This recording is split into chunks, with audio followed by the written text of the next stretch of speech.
It is 2025, Happy New Year by the way, and it seems like everything around us is either a sequel, a reboot or a remaster of some sort. In a modern capitalistic world it is too risky to try and release something truly original, and if there is something that corporations don't really like, it is to take risks. I feel like it is especially prominent in the entertainment world, which is why last year's box office was dominated by a bunch of Disney sequels like Inside Out 2, a sequel to a Dune reboot, and the Marvel movie number 232 or something. Video games are also all about remasters these days or just sequels to franchises with established audiences, and someday maybe we will even see GTA 6. The camera world, however, doesn't really seem to be much different. We are now at Fujifilm X100 Mark 6, which was the best-selling camera of 2024 by the way. Nikon Z6 Mark III, Sony A7 Mark IV, and a bunch of other Mark something cameras. It is really hard to find an original new product these days, and in this world that is obsessed with playing it safe, there is something really refreshing about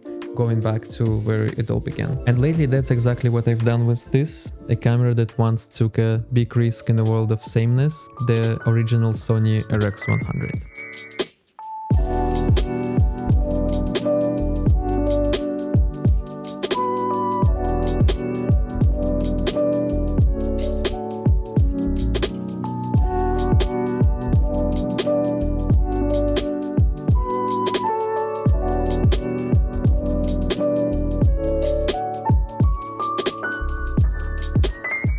When it launched in 2012, it was the first camera to feature a 1-inch sensor, which was a significant leap forward for point-and-shoot cameras. It is a 20-megapixel back-illuminated CMOS sensor, which delivered image quality that easily rivaled the big chunky DSLRs that were still popular at the time. A big part of it is thanks to the great built-in lens with a maximum aperture of 1.8, made by Zeiss. So even with a relatively small sensor, you can still get some background separation and do some low light photography. The best part of it though is that you get all this amazing image quality in a very compact body that is small enough to just easily slip into your pocket, which makes it an amazing second or third camera. Or it could also be one of the best travel cameras. And I found myself taking it on my trip to Copenhagen in October last year and to London over these winter holidays.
After taking it on my trips, there are just so many things I love about this camera. First of all, it is the way this lens renders images on lower apertures. I mean lower aperture numbers from like f1.8 to f3.5, and the way it renders light in general. There is just something uniquely soft about it, but not in a bad way that would make the images unsharp. These faster apertures also allow for low light shooting, and I was quite surprised by how well it works coming from other digicams that are sometimes bigger in size, yet they fall apart pretty quickly when the light is just not sufficient.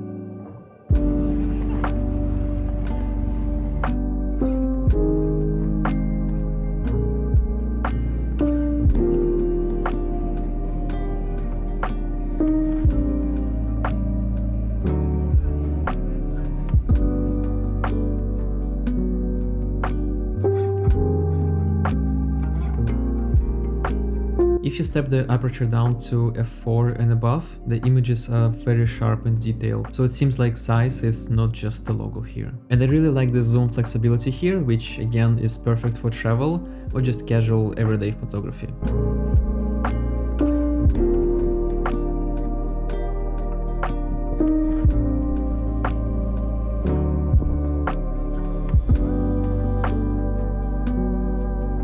And images look pretty neat just straight out of the camera as well. The color science here seems to be pretty unique, and I wouldn't say it is similar to any other Sony camera, to be honest. Probably Sony tweaked the color science specifically for this 1-inch sensor. If you want to have a bit more control though, the raw files are fantastic as well. The files have plenty of dynamic range, and they respond quite well to color grading, so the RX100 can be used for a bit more serious photography if you like. I also had almost zero issues with using this camera in general. Yes, it is very small, so people with especially large hands would probably need an additional grip on it, but because this camera kinda asks to be used in a more casual setting, I had no problems with just taking a picture and yeah, just putting it back in my pocket and didn't feel any strain on my hands. And because the start time is pretty quick, the focus is very snappy and the zoom gives you lots of flexibility, you really don't compromise anything compared to taking a picture with your phone.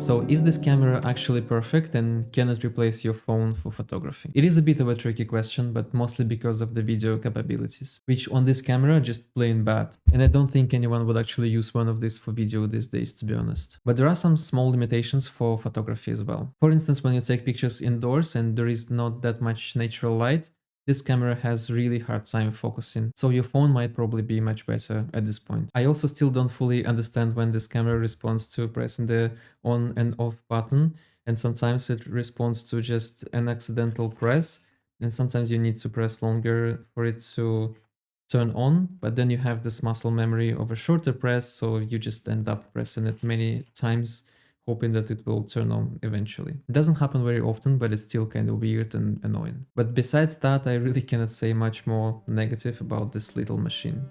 And here is a quick comparison of photos taken straight out of camera on my iPhone and Sony RX100.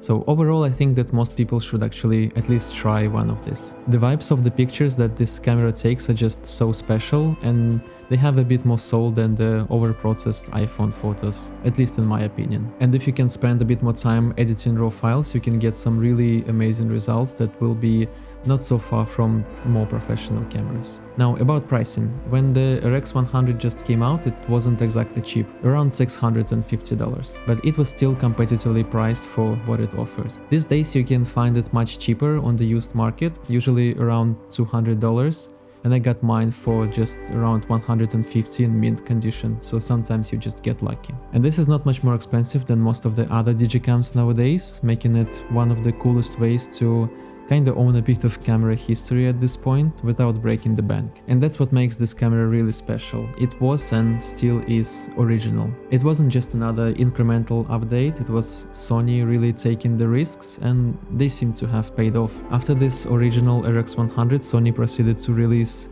6 more iterations of this camera, so we are now at RX100 Mark 7, which is supposed to be amazing as well. But this original RX100 remains an amazing high quality camera that you can just always have in your pocket. Thank you for watching and see you next time.